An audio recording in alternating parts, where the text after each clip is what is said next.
Hello everyone. In the last video, I had some technical problems and the videos didn't actually play. So rather than re-record that, I'm just going to show the two videos in this particular one. So first I'm going to show the video weekly planning, and second I'm going to show the very short video which is called the Q2 lifestyle. So let me share my screen.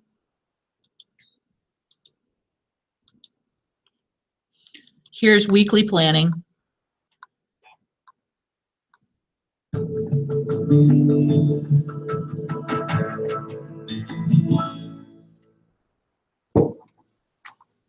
You're looking at this scene through what photographers call a wide-angle lens. They use this kind of lens to capture the big picture. Now you are looking through a telephoto lens, which is used to bring objects very close. Now you see me through a standard lens that gives you a normal human perspective. Most people live as if they were looking at life through a telephoto lens. They live hour to hour, day to day, looking at their lives through the lens of what's immediately in front of them and what's most pressing and urgent right now. Imagine walking down a street while looking through a telephoto lens. We would focus only on the immediate threat or the passing impulse. We would live from crisis to crisis, dealing only with urgent things, mistaking them for the important things. The telephoto lens perspective would not allow us to focus on what's truly important, on the big picture of our lives. The big picture is what's ultimately important to us: our life mission, our organizational vision, our long-term quadrant 2 priorities. But we can't focus all the time on the big picture either. If we don't translate our vision into action, we lose touch with reality. We become dreamers and end up neglecting the very details that enable our vision to come true. So how do we stay focused day to day without losing sight of the big picture? The week is the normal lens that gives the most manageable perspective. You see, the week represents a complete patch in the fabric of life. There are work days, evenings, the weekend. It's close enough to be highly relevant, but distant enough to provide context and perspective. I mean, what you can't do in one day, you might be able to do in another. And over the course of a week, you can balance your life.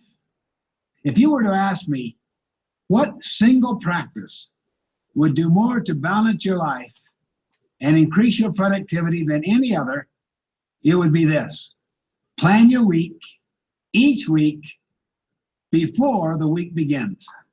Take 20 or 30 minutes alone in a quiet place to go through these 3 steps. First, write down the important roles you play in your life. Roles represent your key relationships, your areas of responsibility. You may have the roles of being a manager of new products, a friend, a community volunteer, a family member. And don't forget yourself. You have an obligation to take care of yourself, to sharpen your own saw. Organizing your life around the many roles you play will help you maintain balance and focus on your key relationships, rather than focusing on tasks and things. Second, choose the big rocks. These are weekly quadrant 2 goals for each of your roles. Look back at the big picture, your mission statement, and your long-range goals, and select those big rocks that will have the greatest impact on your mission and goals. And for each role, ask yourself the big rock question: what is the most important thing I could do in this role this week that would make the most positive difference? For instance, it might be to complete the budget this week. It might be to help a child resolve a problem, or to attend a conference where you will learn new ideas you need for your job. You see, these big rocks will almost always be quadrant 2 activities.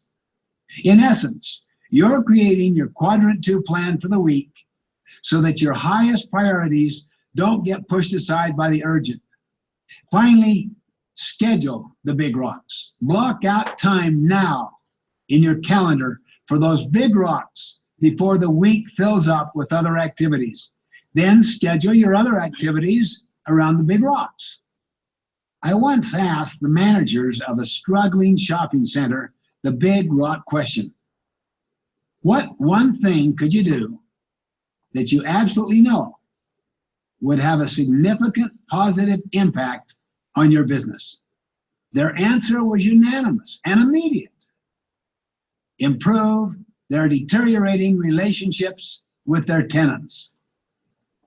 They were the store owners in the shopping center. Then I asked them how much time they spent doing those kinds of things. It was less than 5%. Oh, they had all kinds of reasons. They had meetings to go to, reports to make out, email to answer.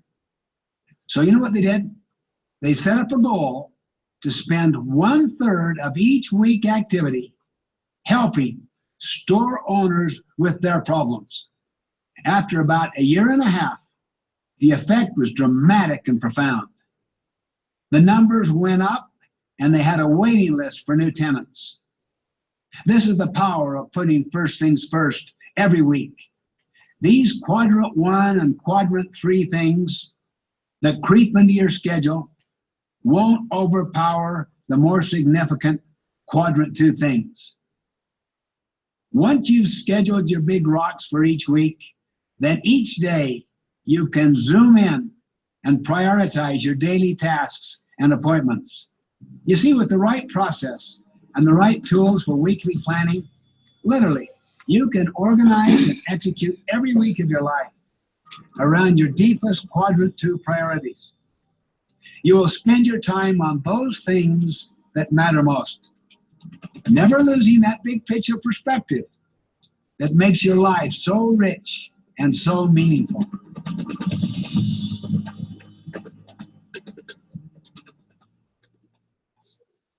And here's the last video for habit 3.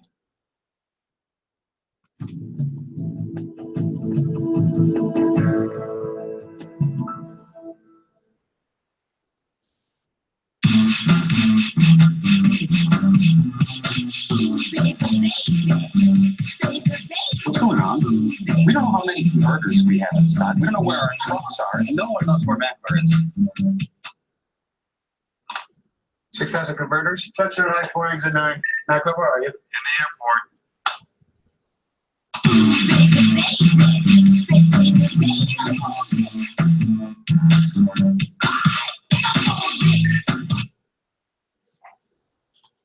And that's it for the videos for habit 3. We'll see you next week for habit 4. Have a great week.